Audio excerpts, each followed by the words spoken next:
Professional BS programme. ఇది కేవలం degree కాదు, మీ ఫ్యూచర్ కెరీర్ కి డైరెక్ట్ గేట్వే. పూర్తి వివరాలకు వెంటనే స్క్రీన్ పై కనిపిస్తున్న నంబర్స్ కి కాల్ చేయండి. ఏదేమైనా ఈ 1.5 ఇయర్‌లో కూటమి ప్రభుత్వం దగ్గర నుంచి వస్తున్నటువంటి కూటమి ప్రభుత్వం మీద వస్తున్నటువంటి విమర్శలనేటువంటివి వస్తున్నాయి. చాలా విషయాలు వస్తున్నాయి. గతంలో అద్భుతాలేవో జరుగుతాయని ఆశించారు. సింపుల్‌గా నేను చెప్తున్నా. అద్భుతాలేవో జరుగుతాయని ఆశించారు. అద్భుతాలు ఎలా జరుగుతాయి అన్న? ఇప్పుడు అమరావతి విషయంలో అమరావతి దగ్గర ఉన్న అమరావతిని డెవలప్ చేయడానికి అవసరమైనటువంటి చర్యలు ఇమీడియట్‌గా తీసుకుంటున్నారు, అంతవరకు ఓకే. కానీ మీరే వేస్తున్నారు కదా డైలీ. రెండవ మీ కేశవ ఆయన పేరేంటి? కేశవ ప్రతి గంటకి వేస్తుంటాడు ఆయన. అవునవును. రెండవసారి మళ్ళీ భూసేకరణ 50,000 ఎకరాల భూసేకరణ అనేటువంటిది అవసరమా? దాని వల్ల రియల్ ఎస్టేట్ కుదేలైంది అనేటువంటిది అక్కడ మొత్తం దెబ్బతిన్నది. అమరావతి భావితరాల కోసం కానీ రియల్ ఎస్టేట్ ఆపర్సుల కోసం కాదన్న. అక్కడ రైతులు ఇచ్చింది వాళ్ళ బిడ్డల భవిష్యత్తు కోసం, ఆంధ్రప్రదేశ్ భవిష్యత్తు కోసం.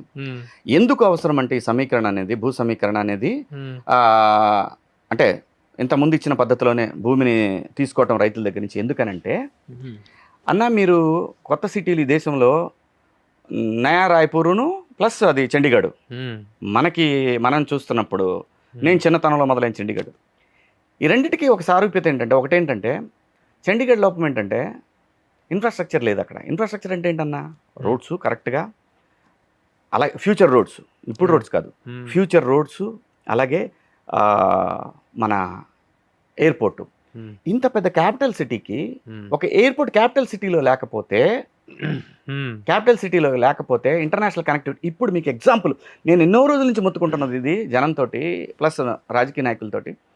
బాస్, ఇవాళ దుబాయ్ మళ్ళీ ప్రపంచాన్ని ఒకసారి ఆలోచించుకోమని చెప్తుంది.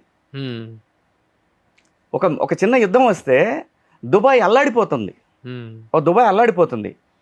దుబాయ్కి ఆల్టర్నేట్ అయ్యే పరిస్థితి ఈ దేశంలో ఉన్న ఒకే ఒక సిటీ అమరావతి.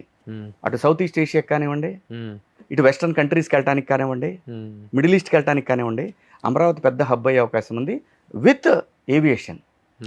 ఎందుకంటే ఈ దేశంలో వాటిని ఏమంటారంటే దాన్ని ఆ భాషలో చెప్పాలంటే, మన భాషలో మాట్లాడుకుంటే సర్వీసింగ్ సెంటర్. ఓ ఫ్లైట్ ఒక 16 అవర్స్ 14 అవర్స్ ట్రావెల్ చేసి 15 అవర్స్ ట్రావెల్ చేసి వచ్చిన ఫ్లైట్, దానికి సర్వీసింగ్ చేయాల్సిన పరిస్థితులు ఉంటాయి, రిపేర్లు వచ్చినవి ఉంటాయి, చిన్నవి ఉంటాయి. వీటన్నిటికి కూడా సెంటర్ ఏర్పాటు చేయాలనేది ఇప్పుడు చెప్పలేదు ఆయన, అప్పుడెప్పుడు 2014లో చెప్పినటువంటి అంశాన్ని నేను గుర్తు చేస్తున్నా ఇప్పుడు. సో ఖచ్చితంగా అక్కడ ఎయిర్పోర్ట్ కావాలి, స్పోర్ట్స్ సిటీలు కావాలి. ఇవన్నీ లేకపోతే నీకు ఇవాళ నువ్వు మీరు వేరే ప్లాట్ఫామ్ వేసింది, భారతదేశంలో వెళ్తున్న రాష్ట్రాలు ఏమిటి అనేసినప్పుడు ఆంధ్రప్రదేశ్ కూడా దానికి ఒక పొజిషన్ ఏర్పాటు చేసుకుంది. దాంట్లో ఆ పొజిషన్ ఏర్పాటు చేసుకున్నప్పుడు అక్కడ ఇన్ఫ్రాస్ట్రక్చర్ కంప్లీట్గా లేకపోతే, చేసిన దానికి ఇంత చేసి బిల్డింగ్లు కట్టేసి ఇవన్నీ చేసి మళ్ళీ హైదరాబాద్ నుంచో ఎవరో రావాలి, బెంగళూరు నుంచి రావాలి, మళ్ళీ వాడు ఇక్కడికి దాకా వచ్చి ఇవన్నీ కుదరదు. డైరెక్ట్ కనెక్టివిటీ 100% అన్న. ప్లస్ ఇంకోటి కూడా నేను నిజాయితీగా చెప్తున్నాను, ఇక్కడ 3 పంటలు పండే భూములు ఏమి లేవు ఈ సమీకరణలో. నాకు బాగా తెలుసు, నేను ఆ ప్రాంతం వాడిని కాబట్టి నాకు బాగా తెలుసు. మనకి ఒక 20-30 గ్రామాలు మాత్రమే బ్రహ్మాండంగా పండేటటువంటి భూములు గత సమీకరణలో ల్యాండ్ పూలింగ్లో జరిగినటువంటి వాటిలో ఒక 15-20 మాత్రమే గ్రామాలు మాత్రమే. అది కూడా కొన్ని వేల సంవత్సరాల నుంచి కృష్ణానది పరివాహక ప్రాంతం కావటం వల్ల బ్రహ్మాండంగా పండుతాయి. నువ్వు ఆ ఏరియాలో ఇల్లు కట్టుకుని మొక్కలు వేసుకున్నా కూడా నువ్వు ఆ మొక్కల మీద బతికేయచ్చు. అలాంటిది ఉంది. కానీ డ్యాములు కట్టినా, ఇలాంటి సిటీలు కట్టినా త్యాగాలు చేయాలి, తప్పదు. ఇది భావి తరాల కోసం చేసేది ఈ పనులన్నీ కూడా. సో ఆ సమీకరణలో ఎటువంటి అన్యాయమూ లేదు, రైతులకి మేలు జరుగుద్దే తప్ప ఏం కాదు. రియల్ ఎస్టేట్ ఎలా దేశానికి అభివృద్ధి అవుద్దన్నా? కాదు, ఎప్పటికీ కాదు. ఇన్ఫ్లేషన్ అది కారణం. అది ఒక అపార్ట్మెంట్ కానీ ఎస్ఎఫ్టీ 15,000 అంటానికి హైదరాబాద్ నగరంలో 15-20,000 అంటన్నా దుర్మార్గం కాకపోతే. ఆంధ్రప్రదేశ్ పోతే అక్కడేమన్నా 7,000, 8,000, 10,000, అక్కడ పోతే 15,000. What the hell? భూమి లేకనా అందరికి కోపాలు వస్తాయి. ఒక విల్లా 25 కోట్లు 30 కోట్లు ఏంటన్నా? ఏంటిది? రేపు ఇప్పుడు ఇవాళ ఇంత డబ్బు పెట్టి తీసుకుని బ్యాంక్ లోన్లు తీసుకొని జీవితకాలం దానికి ఇచ్చేయాలా? ఇది చివరికి ఓల్డ్ అయిపోద్ది, ఓన్లీ గ్రౌండ్కే వాల్యూ ఉంటుంది. ఇదంతా నేను అనేది ఎప్పుడైనా సరే ఫ్యూచర్ని ఆలోచించి చేసేటట్టయితే ఇన్ఫ్లేషన్ పెరగకూడదు. పెరగకపోతే 40-50 ఏళ్ళ తర్వాత, ఒక 20-30 ఏళ్ళ తర్వాత తరాలు బాగుపడతాయి. మనందరం సంపాదించేది దేనికి? బిడ్డల కోసమే కదా. అదే చేస్తున్నారు అక్కడే చెయ్యాలి. అక్కడ ఓకే. ఖచ్చితంగా మీరు చూడండి, సెంట్రల్ గవర్నమెంట్ ఫండ్స్ అన్నింటినీ జాగ్రత్తగా బ్రహ్మాండంగా వాడుకుంటుంది ఈ కూటమి ప్రభుత్వం. ఆ ఫండ్స్ని మీరు కనెక్టివిటీ, రైల్ కనెక్టివిటీ కనపడుతుంది, ఎయిర్పోర్ట్ కనెక్టివిటీ కనపడుతుంది. మీకు చుట్టుపక్కల మొత్తం కూడా ఒక 10 నేషనల్ హైవేస్ వచ్చేసినాయి లైన్లో. జగన్ గారి గవర్నమెంట్ కూడా ఆ హైవే లైన్ వచ్చింది, ఏది ఇటు మార్చారు దాన్ని. ఇటు ఉన్నదాన్ని, కర్నూలు మీదుగా ఉన్నదాన్ని ఆయన ఏం చేశారంటే ఇటు మార్చారు, వాళ్ళ ఊరి మీదుగా, కడప మీదుగా. బట్ వాట్ ఎవర్, ఎటు మార్చినా కానీ, ఎటు మార్చినా పర్వాలా, మొత్తానికైతే మనకు ఒక హైవే లైన్ పడింది కదా బెంగళూరు నుంచి విజయవాడకి బ్రహ్మాండంగా. నిజంగా ఇప్పుడు ఇది మొత్తం డెవలప్మెంట్లోకి వస్తుంది. ఈ స్ట్రెచ్ 550 కిలోమీటర్లు స్ట్రెచ్ ఇప్పుడు వేసే కొత్త దీంట్లో. సో కాబట్టి అన్న, ఏ ప్రభుత్వంలో అయినా మంచి జరుగుతుంది, ప్రతి ప్రభుత్వంలో కూడా ఎంతో కొంత మంచి జరుగుతుంది. ఇంతకీ ఈ కూటమి ప్రభుత్వంలో బీజేపీ పాత్ర గురించి ఏం చెప్తావు? యా, డెఫినెట్గా అన్న, బీజేపీ ఒక విన్ విన్ సిచ్యువేషన్, ఇది విన్ విన్ సిచ్యువేషన్. Okay. అంతే, ఒక మాటలో చెప్పాలంటే విన్ విన్ సిచ్యువేషన్. మీరు నాకు చేయాల్సిందే, మేము మీకు చేస్తాం, ఇంతే. కాదు, ఎవరు గెలిస్తే వాడైనా అవార్డు అన్నట్టుగా తప్ప గతంలో జగన్ ప్రభుత్వం మీద కానీ ఇది వచ్చినటువంటి అభియోగాల మీద కానీ బీజేపీ సెంటర్లో ఉన్నటువంటి బీజేపీ ఎలాంటిది చేయలేదు, చర్యలు తీసుకోలేదు. ఇప్పటికి కూడాను జగన్ అక్రమాస్తుల కేసుల విషయంలో కానీ, జగన్కి సంబంధించినటువంటి కేసుల విషయంలో, ఏ విషయంలో కూడాను సెంట్రల్ పూనుకుంటే చేయగలదు, సెంట్రల్ అనేటువంటిదే కాపాడుతుంది, ప్రొటెక్టింగ్ ఈ దేశంలో అనేటువంటిది ఉంటుంది. అన్న నిజంగా చెప్తున్నాను, ఈ దేశంలో ప్రక్షాళన చేయాల్సిన డిపార్ట్మెంట్లు 3 ఏవైతే ఉన్నాయో మనకి, 4 పిల్లర్స్ని 100% ప్రక్షాళన చేయాల్సిన విషయం మాత్రం పక్కాగా ఉంది. అవినీతి అనేది చాలా రూటెడ్గా వెళ్ళిపోయింది. ఇది ప్రక్షాళన చేయకపోతే ఈ తరాన్ని, ఈ దేశాన్ని కాపాడటం ఎవరి వల్ల కాదు, జరగాల్సిందే. ఒకవేళ నిజంగా ఆయన మంచోడైతే బయటకు వచ్చేస్తాడు కదా హ్యాపీగా. ఈయనన్నా వాలంటరీగా అడగాలి, వాళ్ళన్నా చేయాలి. అలాగే ఈయన మీదకి ఉన్న వాటినైనా వాలంటరీగా వీళ్ళన్నా అడగాలి, వాళ్ళన్నా చేయాలి. మనము రాజకీయం అనేది అడ్మినిస్ట్రేషన్కి, రాజ్యాంగానికి అతీతమైంది కాదు. ఇది అది ప్రూవ్ చేయగలిగితే ఈ దేశం 3 ట్రిలియన్ ఎకానమీ అవటం చాలా దగ్గరలోనే ఉంటుంది. ఈ 4 వ్యవస్థలు ఏవైతే ఈ రాజ్యాంగానికి, దేశానికి 4 పిల్లర్స్ అని చెప్తున్నారో, ఇవి అవినీతిమయం అయిపోయి ఉన్నమాట అందరికీ తెలిసిన సత్యమే.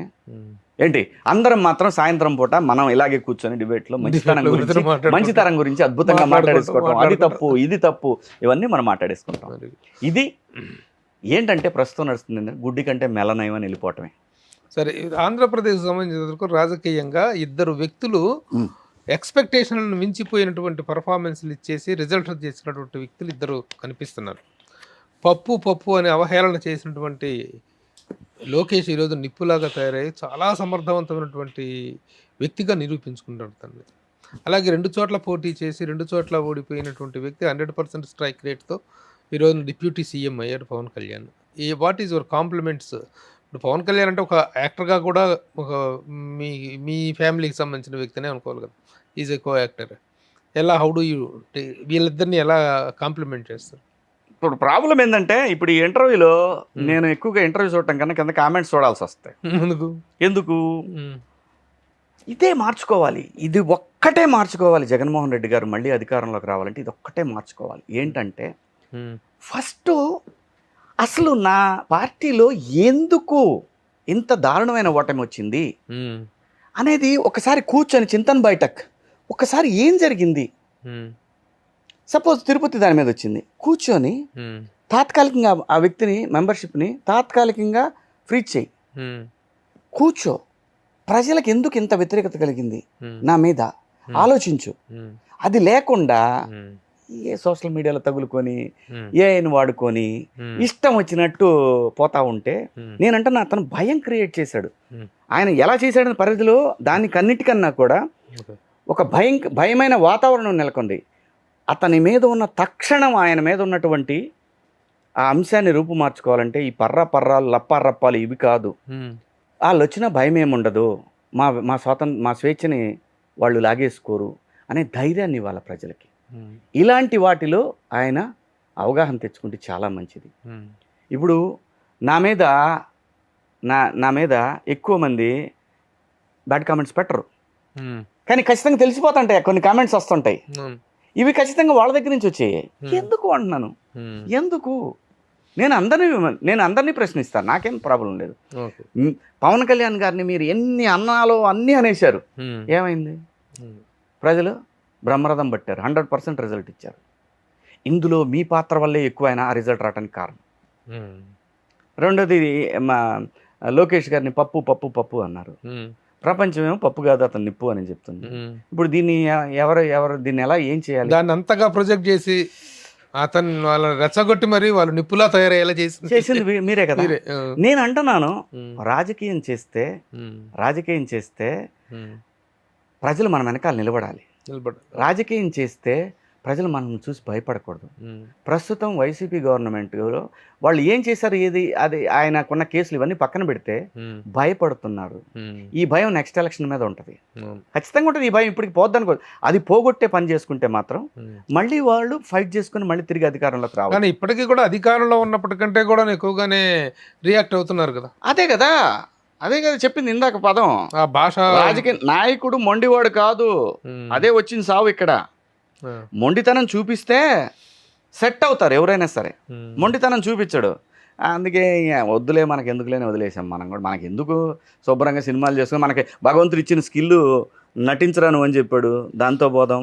కానీ ఈ సోల్కి ఏంటంటే బాధ, మనం ఇంత పేరు వచ్చింది, మనం ఎట్టకి వెళ్ళిపోతాం. రామారావు వెళ్ళిపోయారు, దాని తర్వాత చాలామంది వెళ్ళిపోయారు, మనం కూడా వెళ్ళిపోతాం, మన తర్వాత ఇంకా చాలామంది వెళ్ళిపోతారు. ఇవన్నీ జరుగుతాయి. At the end of the day ఎందుకు బినామీలు పరం చేయడం, ఎందుకు డబ్బు ఎంత సంపాదించినా ఏ రాజకీయ నాయకుడైనా బినామీల పేరు మీద పెట్టాల్సింది. కోట్లు, ఇన్ని 100,000 కోట్లు సంపాదించిన ప్రజల కోసం చేయండి బా, నిలబడిపోతారు. మీ కొన్ని తరాలు చెప్పుకుంటాయి. ఎన్టీ రామారావు గారిని ఎలా చెప్పుకుంటారు? ఆయన కూడా ఇంకొక 10 ఏళ్ల తర్వాత మర్చిపోతారు. ఆయన్ని కూడా మనకే మతిమరుపు వచ్చింది, ఆ టైంకి ఆయన కూడా అసలు మర్చిపోతారు. కాబట్టి నా బాధ అంతా ఇదే. అందుకే నేను ఇది మాట్లాడే, మీరు సబ్జెక్ట్ తీస్తే నేను చాలా దూరం వెళ్తాను. అందుకే నేను కంట్రోల్ చేసుకొని.